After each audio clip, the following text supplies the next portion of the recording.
All right, welcome to the Explainer. Today we're digging into this really powerful idea about hitting our goals. And it comes straight from the NSC Mental Wellbeing blog.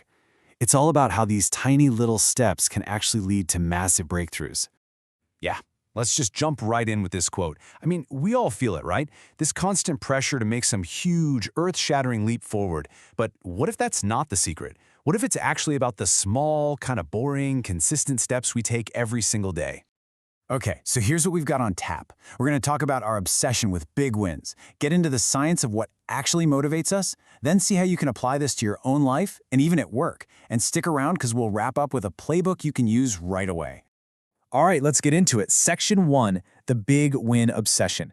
You know, this whole idea of Plan A. We're kind of taught that success is supposed to be this perfect, straight line to one massive goal. But let's be real, life just doesn't work that way, does it? The blog we're looking at points this out really well. When you're laser focused on just that one big prize, any little stumble, any detour, it can feel like a complete and total failure. And that's when motivation just tanks, and you feel like, why even bother? Okay, so if fixating on the big win is kind of a trap, then what's the answer? Well, this is where it gets really cool. There's actual brain science behind why these small victories feel so amazing. It's not just some feel-good fluff, it's literal chemistry happening in your head. So check this out. It's a simple but super powerful cycle. You get a small win, and I mean tiny, and you actually notice it. Boom! Your brain releases dopamine, that classic feel-good chemical. It's like a little reward that says, hey, that was good, let's do that again. It literally builds its own momentum. And this is so much bigger than just a temporary buzz. Every single small win builds your belief in yourself. There's a term for this in psychology, pioneered by Albert Bandura, self-efficacy. You're basically training your own brain, little by little, proving to yourself, hey, I can actually do this. I am capable. So the science is solid, but how do we actually use this stuff in our real lives? Well, this next part is all about building your own personal path to progress, one day at a time. And this is the key takeaway right here. Celebrating these little wins isn't just about patting yourself on the back. It has real benefits. You're building actual confidence. You're making huge goals feel less, well, overwhelming. And you're becoming more resilient.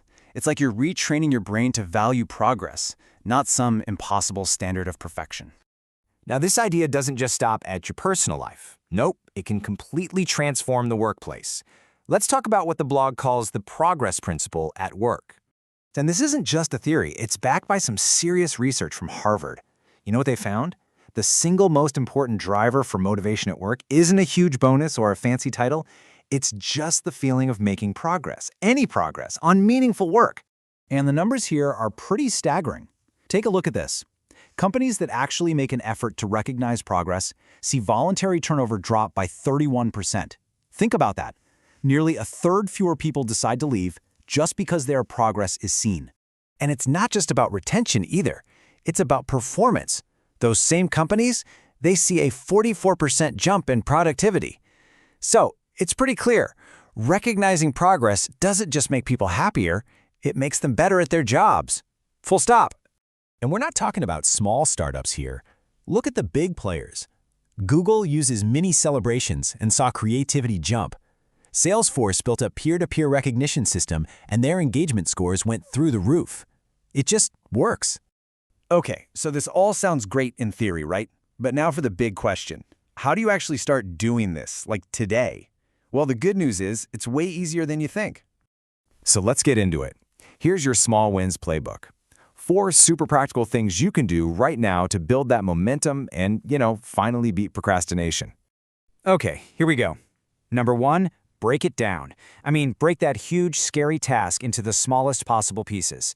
Number 2, the 5-minute method. Just tell yourself you only have to work on that thing you're dreading for 5 minutes. Anyone can do 5 minutes. Third, use SMART goals to make sure you know exactly what you're aiming for. And fourth, this one is huge, embrace imperfection. Just give yourself permission to do a good enough job. The whole point here is to make it so easy to start that you can't say no. To wrap this all up, the blog suggests something really powerful. Just watch a kid play. They're not trying to win an award or get a perfect score. They're just trying stuff. They fall down, they laugh, they get back up. They move on so fast because they aren't carrying this heavy weight of expectation. It's all about the joy of just doing. So I'll leave you with this question. What's one small win you can celebrate today? Seriously, it could be as simple as making your bed or finally sending that one email. Whatever it is, just take a second to acknowledge it. Because every time you do that, you're not just making progress, you're planting the seeds for your next big success.